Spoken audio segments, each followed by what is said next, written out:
It's no secret you're running for the first congressional seat. Let's talk about some of the dynamics of that first of all, and then we're going to get into a little detail about some of the candidates in that race and your perspectives on what's going to take place down the road in November. First of all, the first congressional district, what comprises that? It's comprised of all or parts of 6 parishes. In Jefferson Parish, you've got most of the East Bank, you've got some of the West Bank and the Terrytown area. In New Orleans, you have Lakeview and some of that same Riverbend area, and then it goes a little further to Audubon Park. And on St. Charles Parish, you've got some of the East Bank of St. Charles Parish. And then on the North Shore, you've got all of St. Tammany, Tangipahoa, and Washington parishes. So it's a good area, but definitely a lot more driving around than in my legislative district. Right, a very eclectic district and a lot of challenges in that district. And right now, David Vitter is the congressman from that district. And speaking of David Vitter, he endorsed one of your challengers, the guy who just ran, Bobby Jindal, for governor. He endorsed him for this particular seat. What's your thoughts on that? And let me ask you this question in another way. Do you feel you're a longtime representative, at least like 9 years in the state legislature? Did you feel a little slighted or something that you didn't get the endorsement from David Vitter? Or what's your thoughts on that? I mean, I know some politics were going on there, and obviously Bobby had just come off the governor's race, and a lot of us, myself included, had worked on that campaign. And obviously he didn't do what he needed to do to finish the race strong and didn't win. But this isn't the consolation prize for the governor's race, and I think people are going to look at this in a much different light. First of all, it's a legislative seat. Seat in Congress, you go up there and you're serving with 434 other people from around the country, and you got to be fighting for issues. And so I'm going to be fighting for the issues that are important to the first congressional district. And all political endorsements aside, I think the public really has some serious needs, and we need to help create jobs. And in Congress, you definitely have the ability to work with our business community to create jobs. I've done that in the legislature, and I know how to put those coalitions together. I think if you look at a lot of other projects like the seal of flood control, there are people's homes that are not getting flooded now that used to flood because we've gotten some federal money for SEALA. That's in jeopardy. We've got a lot of our military bases in Louisiana that have the threat of being closed next year. And we need somebody who's a strong fighter in Washington to go up there and represent this district. And I've got a strong record of fighting and winning tough battles in Baton Rouge, and I know how to fight and win in a legislative arena. And that's why I think ultimately I've got the best platform and the best message, and we'll win in November. Okay, well, let me ask you this question because, again, you did say, and you, as you eloquently stated, you've been at the forefront of a lot of major issues, and one of the issues you were at the forefront of was this anti-suing gun manufacturers, taking them to court and holding them responsible and liable for crimes committed by felons. Expound on that a little bit, and is that something that's still at the forefront of what you feel is important for this district and quite frankly, the state? Yeah, I'd be happy to. Back in 1998, Mark Morial had filed a lawsuit against gun makers trying to blame them for the actions of criminals and others as it relates to health care in an urban city. I thought it was a very misguided lawsuit. It cost the city of New Orleans a convention, the SHOT Show, which was a $50 million a year convention. So we really lost took a big hit to our economy, but it also was a bad message to businesses in general, that if you're practicing and making good legal products, somebody uses that product lawfully, then you're gonna go and sue the manufacturer, in this case the gun manufacturer. I thought it was a bad policy. I passed a bill to prohibit people from suing gun makers for legal actions. If it's a defective gun, they can still sue. But it was a very intense issue. We had a lot of debate on it. Charlton Heston even came down and testified for my bill. So Moses came down and weighed in on it, huh? Yeah, and we won, and it went all the way up to the U.S. Supreme Court. And ours was the first state in the nation to repeal those kind of lawsuits. That fight's going on right now in Washington. They're trying to pass a national repeal of those types of frivolous lawsuits, and Congress has yet to act on it. And so who better to go up there and help protect gun manufacturers and gun owners, people that want to buy guns and believe in the Second Amendment, than the guy who actually was able to do it, who was the first state in the nation to do it. And I led that fight, and I know how to win those kind of fights. And I would love to go up there and finally break the logjam so that we could get some headway on those kind of frivolous lawsuits and ending those kind of things so that our companies can go out and thrive. Right. Now, and let's concentrate again. Let's go back to your opponents in this particular. So far, there's two announced opponents in this race.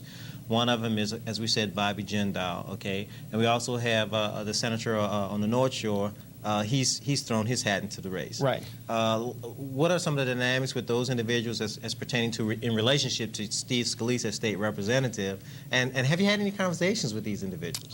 Yeah, I know both of them well, and we may see other people get in the race before it's all said and done. This is a really important seat, so I wouldn't be surprised if we had a lot of people that have been looking at this that may decide to run. And ultimately, I think we're going to have a really good debate. We're going to hopefully have a lot of candidates presenting ideas. I think I've got very strong ideas and a strong vision for what I want to do in Congress and why I'm the best person to do that. And I think in the end, what people are going to look for is who's got the ability to go up there and get things done for this region, who's committed to this region. I've lived here all my life. I've served this area for 8 years. I've helped create jobs, and I've worked with the business community. And I think that's what we need, is somebody who knows how to hit the ground running and who can get things done over the long haul. We saw what it was like having Bob Livingston in office for over 20 years, how many projects we got, how many jobs came down, jobs that could go anywhere. And you've got lots of other people in other states that are pushing to get their ideas through. But if you've got strong leadership in Congress, then it's going to happen in Louisiana instead of West Virginia or instead of Tennessee. And it's about time we start winning some of those battles in Louisiana. Our people deserve it. Well, let me ask you this question. I mean, and the other opponent, we're talking about State Senator Tom Shetler in Slidell. Good man. Good guy. Let me ask you this question.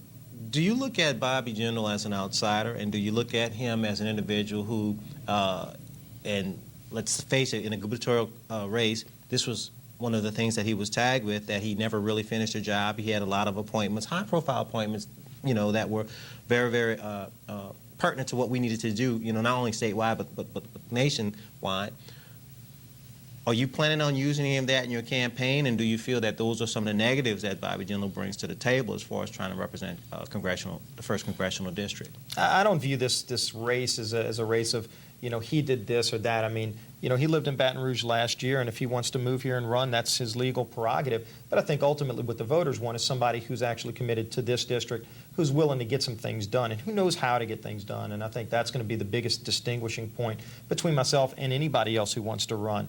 And there can be many other people that run, but ultimately I think if you look at who's actually got a track record of fighting and winning tough battles, and we need to win some tough battles. If you go to Washington and you're not willing to fight for your district, and you don't know how to pass legislation, you don't know how to work with colleagues to get things done for your area, then the people of Louisiana lose, but the people of District 1, the 1st congressional district, will lose, and we can't afford that. Right. Now, we talked a little earlier about David Vitter, Congressman David Vitter endorsing Bobby Jindal, for this race, which is a little awkward in itself because, again, he's running for a U.S. Senate seat that John Bro's going to vacate. And, you know, most astute political observers notice right away, you know, you don't have one candidate endorse another candidate when it can be running the same election. That just doesn't take place. Right. I mean, what's your thoughts on that period, that taking place that way? Congressman Vitter's already kind of backed away from that, you know, basically saying he's not going to be doing anything else for Bobby Jindal or anybody else in this congressional race because he's got his own race. He's going to have a very tough battle beating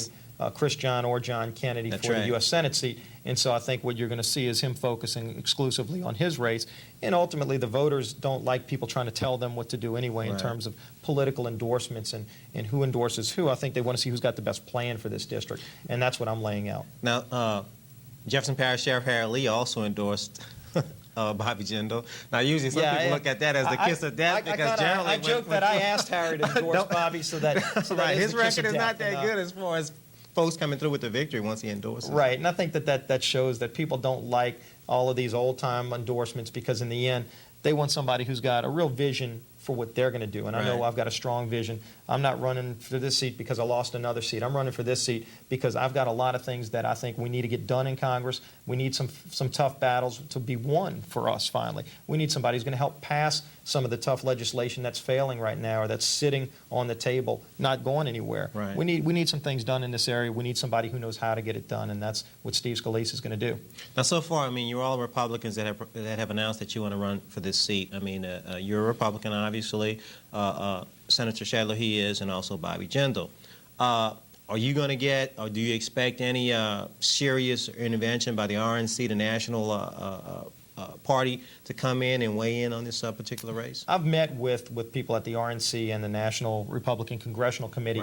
Right. They're staying out of it. They're being neutral. They've given me some good information. I'm sure other candidates that want some good information will be able to get that. And they look at this as it's a solid conservative seat. Right. Typically votes 70% Republican. Correct. And so I think they're looking at it as let all the Republicans run, and whoever wins, we're going to work with. Now you know there is also one other Republican we have to mention his name, but he's locked up right now.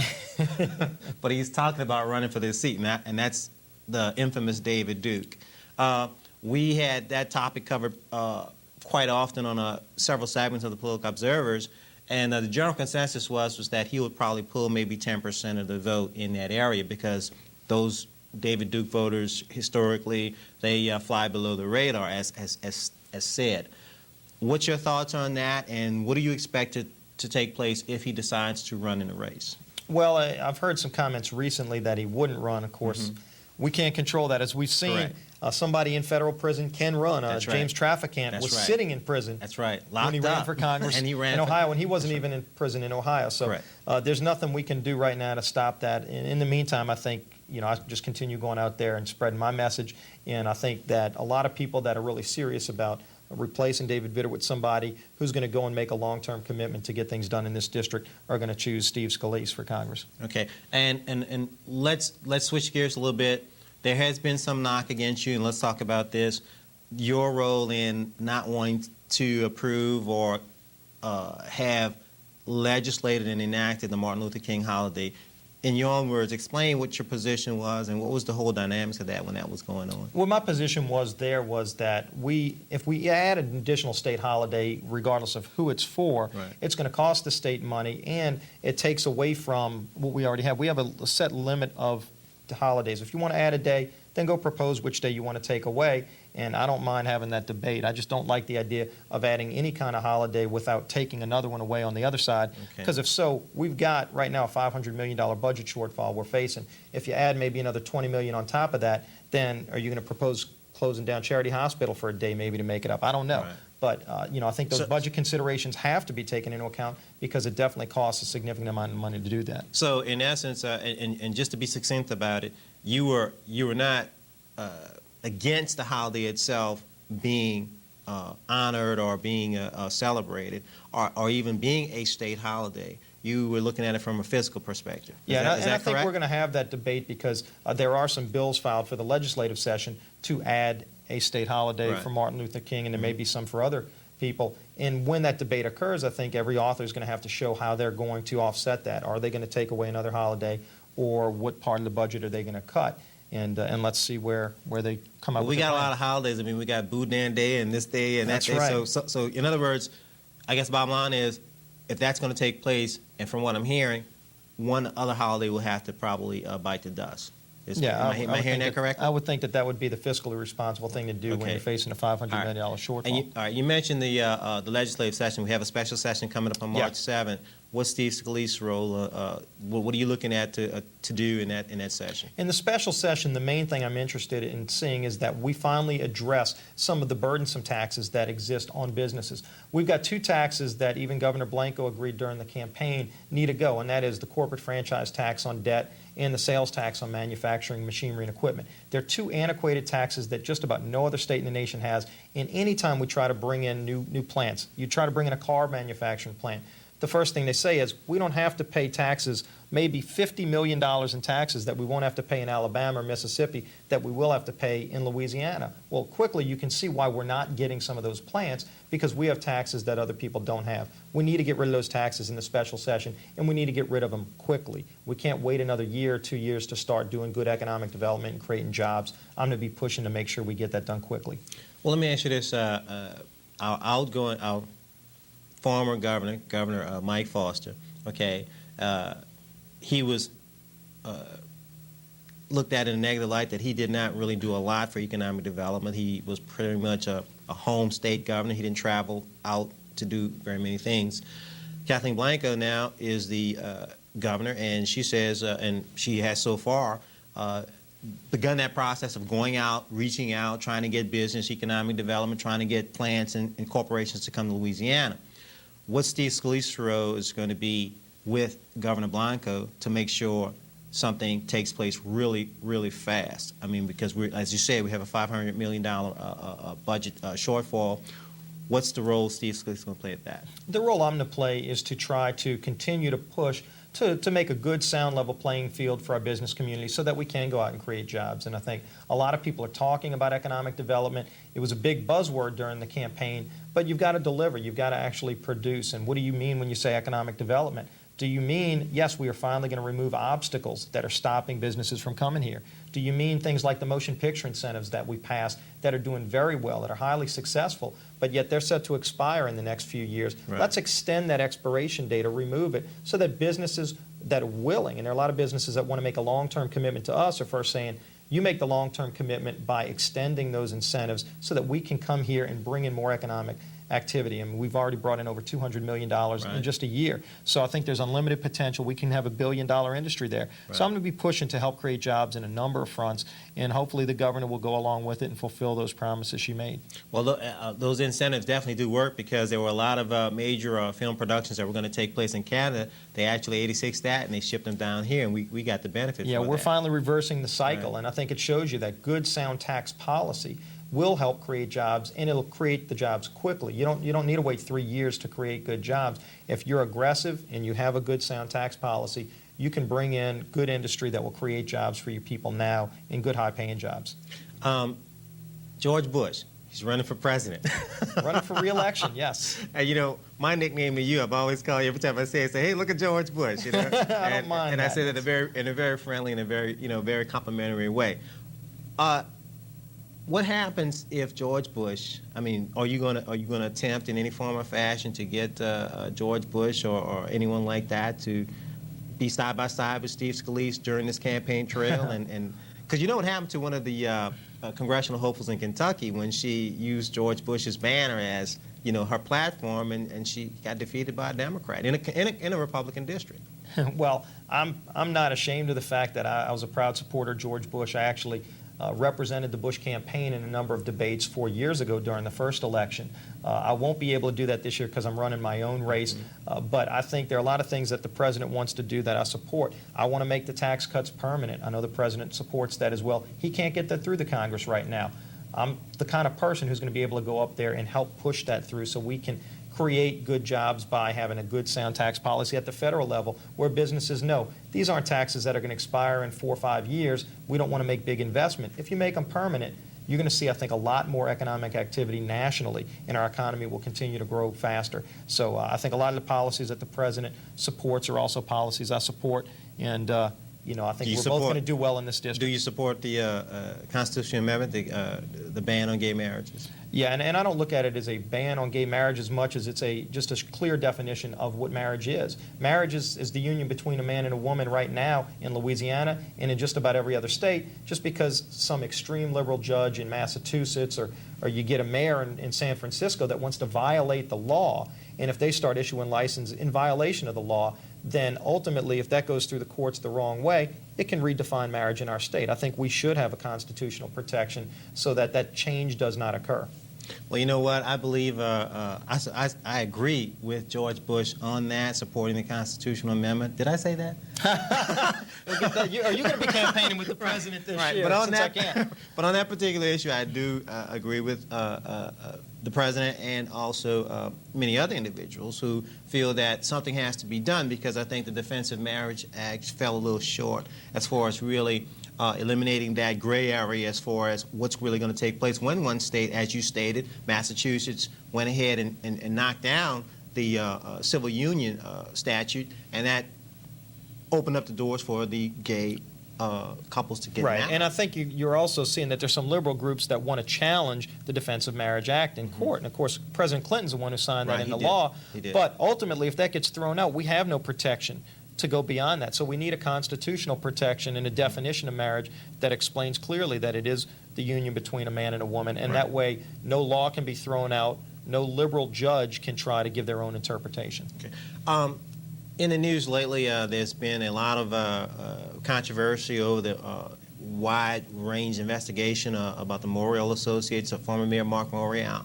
Of course, you know about the federal officials going into breaking down Jacques Morial's home, this door, going and getting documents, boxes of documents and whatnot. Of course, subsequent to that, there was a press conference with a lot of high-profile, significant ministers who were taking Mayor Ray Nagin to task, as well as David Vitter to task, wanting to know if they were culpable in this particular investigation. What's your thoughts on that? I think it's a good thing that there's finally a close scrutiny on what a lot of people perceive to be some serious corruption that was going on over the years in the city. And I think Mayor Nagin has worked really hard to try to clean that image up. But there's still some of that exists, and I think we need to send a strong signal to businesses across the country that we're not going to allow shakedowns to go on in New Orleans. We're not going to allow it to go on in this whole region, because I think there was a lot of that going on, and there was surely the perception, and it's kept a lot of businesses from coming here. So I think if they see that we're taking a serious approach to cleaning it up, that's going to only help create more jobs in our region. Well, they are looking at it from this perspective. It's like an us against them thing, and some people have even said it's a black versus white issue. But I don't agree with that. I think that when you really look at it in the end, I think it just breaks down to us versus them. There's just individuals who feel that there's a faction that's anti-Morial and anti-Morial associates. They want to go after them for political reasons or whatever, and they feel that David Vitter plays a role in that he's one of the individuals who has that particular mission in mind to do. But with that being said, there's also some other things. They also, again, question the mayor. They want the mayor to come and answer some questions, which he hasn't done, by the way. But they want the mayor to talk about, well, if this is part of the way you are actually going to attack corruption in your anti-corruption campaign, as he did when he first started as mayor, are you being fair about it? I mean, in other words, if you're going to target blacks, then target the whites also. I mean, target the bad guys, period. Don't look at color. And I think that's the message that they're really trying to send. Yeah, well, and I don't think it's been exclusive to color. I mean, if you look at the federal investigations coming out of this Justice Department, this region, Edwin Edwards is in a federal penitentiary yes, right now is. because of what happens. Right. And he's white. And so it's not just whites or blacks, but I think what it is corruption is not going to be tolerated anymore. And just because David Vitter might get some federal funding to look into corruption, which I think is good to do, if there's nothing there, then it's all going to just go away. But obviously, it looks like they might have found something. And if they found something, I think that's a good thing, and especially if they're going to crack down on it. Because what it does, and we saw the abuses of the Disadvantaged Business Enterprise program, where it was designed to help African Americans, but yet wasn't, because a lot of people were abusing it, and very wealthy people were getting all the contracts. Well, yeah, there was a lot of shenanigans going on. It's not an us that. against them thing. Right. It's the have-nots that are trying to pull themselves up a little bit were completely being denied because the system was being abused. And so if we stop the abuse, we send a message to everybody that it's fair, and you can go out there and you can try to open up a business, and you're not going to be shaken down. But also, if you're using a system that was set up to help people and you're using it inappropriately, the feds are going to crack down on you as they should. Okay. And one other thing I'll ask you about, there's been a knock against Congressman Vitter that he hasn't hired any minorities on his staff as congressman for the 1st Congressional District. And I haven't really queried Congressman Vitter on it to get a definitive answer from him. But so far, from every account, he hasn't. Steve Scalise, as representative from Congressman from the 1st Congressional District, what will be your particular policy on that? I've always worked with blacks and whites, and anybody that's interested in moving our state and our region specifically forward are people that I'm interested in working with. I've had a group, people used to say I'm anti-New Orleans back when I would attack some of the policies of Mayor Morial, but yet now I've been working with Mayor Nagin, and we've been getting a lot of good things done economically, and so people don't say that anymore. So I think that whoever was willing to work to move our state forward is going to have a friend in Steve Scalise, and whoever is part of the old guard, well, they're just going to have to go by the wayside. Okay. And real quick before we wrap it up, because I'm going to give you an opportunity, a minute and a half, to just do a little close and say what you want to leave with our viewing audience. The Metropolitan Crime Commission has an ongoing battle with Sheriff Harry Lee and that particular entity. What's your thoughts on that? And part of the complaint that Harry Lee had was that money that David Vitter got, Raphael Goyeneche in the Metropolitan Crime Commission got $100,000 of that. He wanted to make sure, he questioned whether that was going to go towards salary or not. So what's your thoughts on that? Well, I think that any federal money that's out there, it should be spent as well as it can to go, and if it's for investigation purposes, you should be doing the investigations. I've gone after a lot of programs at the state level where they're using money that should be done for executing programs instead to pay high salaries of people in some of these one-time money situations. And so I think, that Raphael's I think they're doing a good job, and they'll probably still have that fight that they're going to have. But I think as long as they're cracking down on corruption, they should be supported. Well, let me ask you this. Is there any validity to Sheriff Harry Lee's approach and his direction of questioning?